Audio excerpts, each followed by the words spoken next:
आप सभी दोस्तों को राधे राधे। श्री कुंज बिहारी श्री हरिदास। बंधुओं, ज़्यादातर लोगों की पार्ट टाइम भक्ति होती है, फुर्सत में भक्ति करते हैं, या तो कुछ ऐसे समय आते हैं श्रावण महीना, ओहो भक्ति की भीड़ लग जाती है। महादेव के मंदिर में सुबह से शाम तक लाखों लोगों की भीड़ लग जाती है। और जैसे श्रावण मास पूरा हुआ, भादों की प्रतिपदा से फिर महादेव राह देखते हैं कोई आए। 3 साल में जो एक महीना आता है पुरुषोत्तम मास, अधिक मास, ओ हो, इतनी भक्ति लोगों को लगता है 3 वर्ष का इकट्ठा कर लो।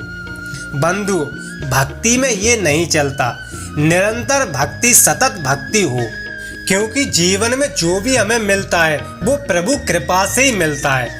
बंधु, बालक मैला भी होगा, उसकी नाक भी निकल रही होगी, कीचड़ भी कुछ लगा होगा, तो पड़ोस की स्त्री नहीं उठाएगी, वो तो नाक सकोड़ के निकल जाएगी, गंदा है। लेकिन माँ तुरंत उठाएगी। माँ ये नहीं देखेगी, कहेगी जरूर कितना गंदा हो गया है, लेकिन उठाकर माँ तुरंत उसे साफ भी करेगी। बंधुओं, मेरे बांके बिहारी जी पड़ोस की महिला की तरह नहीं है। मेरे बांके बिहारी जी माँ के समान है।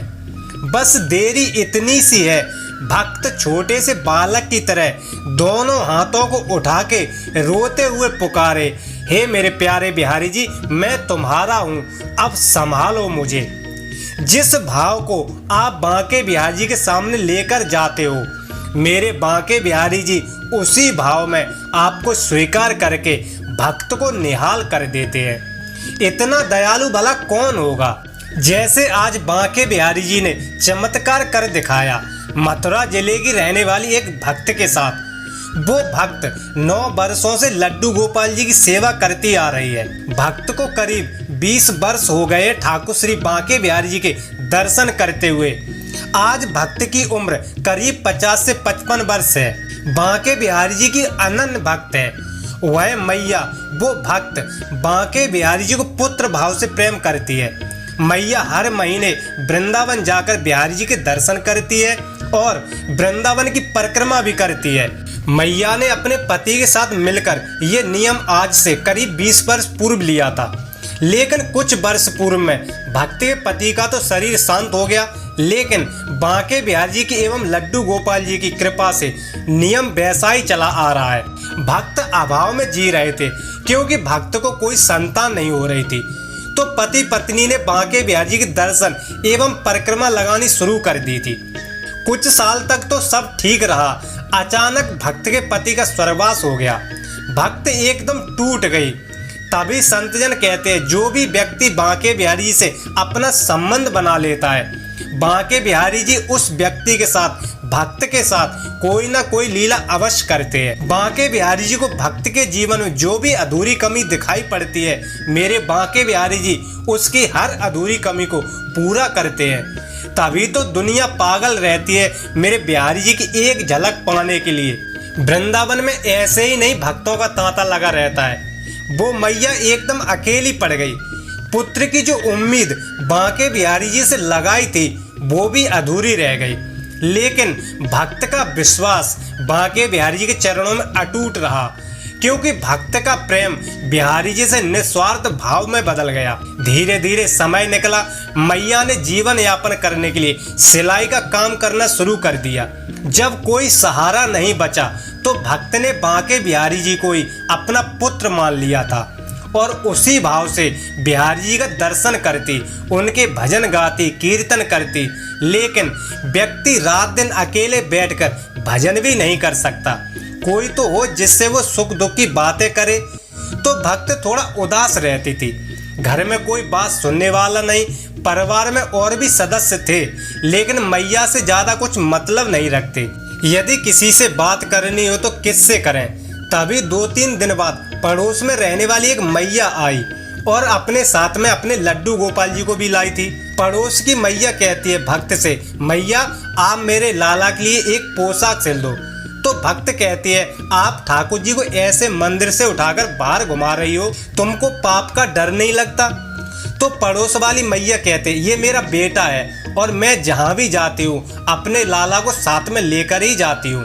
कुछ देर दोनों माताओं की बातें हुई तो उस मैया ने कहा, आप इतने बड़े घर में अकेली रहती हो, आप भी ठाकुर जी को अपने साथ क्यों नहीं रख लेती? आपको अच्छा भी लगेगा, ठाकुर जी के आने से घर में आपके रौनक भी बढ़ जाएगी और आपको सहारा भी मिल जाएगा। आप ठाकुर जी से बातें भी कर लिया करोगी, कुछ समय सेवा करोगी, आपका समय भी ऐसे ही कट जाएगा, पता भी नहीं चलेगा और अकेलापन भी दूर हो जाएगा। उस मैया की बात ने भक्त का दिल छू लिया। रात भर उस भक्त के मन में लड्डू गोपाल जी के विचार चलते रहे। ठाकुर जी को ऐसे खिलौने लाऊंगी, ऐसे माखन मिश्री का भोग लगाऊंगी, उनको सुंदर सुंदर अपने हाथों से पोशाक सिलकर पहनाऊंगी। और यही सोचते हुए भक्त को नींद आ गई और उसी दिन मैया वृंदावन बांके बिहारी जी के दर्शन करने गई। वहीं एक दुकान से प्यारे से लड्डू गोपाल जी को ले लिया।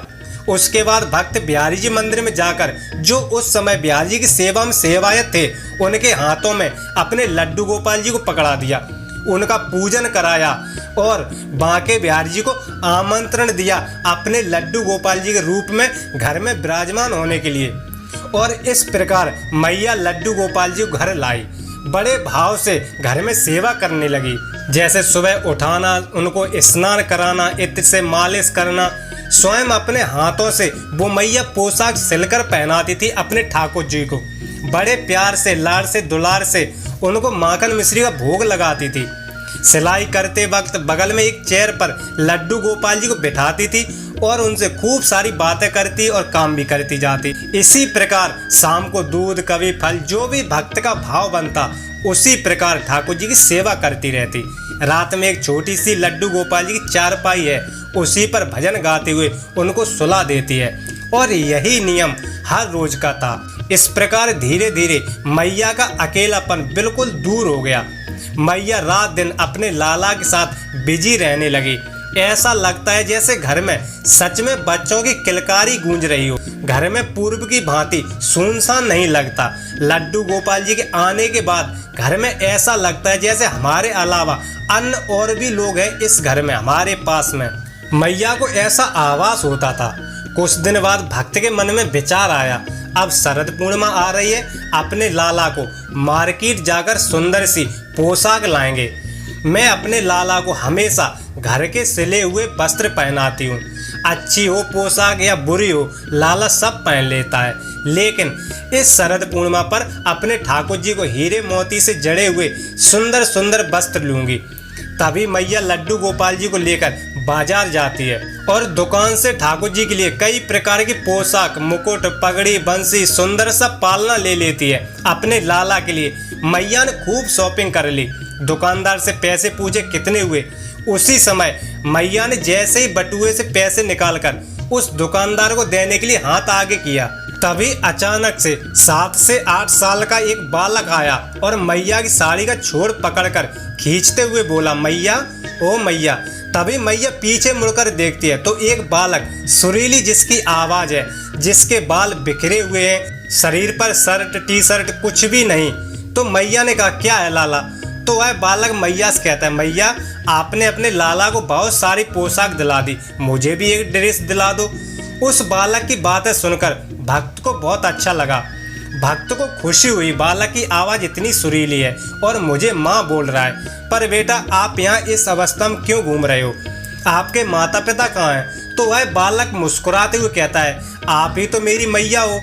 तो मैया को लगा ड्रेस लेने के लोभ से मुझे मैया बोल रहा है। चलो कोई बात नहीं बेटा, आओ मेरे साथ। उसी समय मैया उस बालक को लेकर सामने की दुकान पर गई।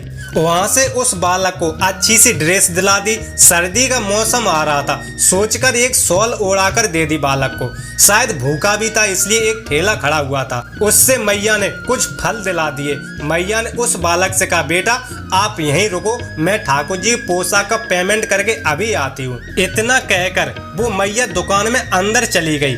उस दुकानदार को जब पैसे देने की बारी आई तो मैया के पास जो पैसे थे वो ना के बराबर रह गए थे। मैया का जो उत्साह था वो उदासी में बदल गया।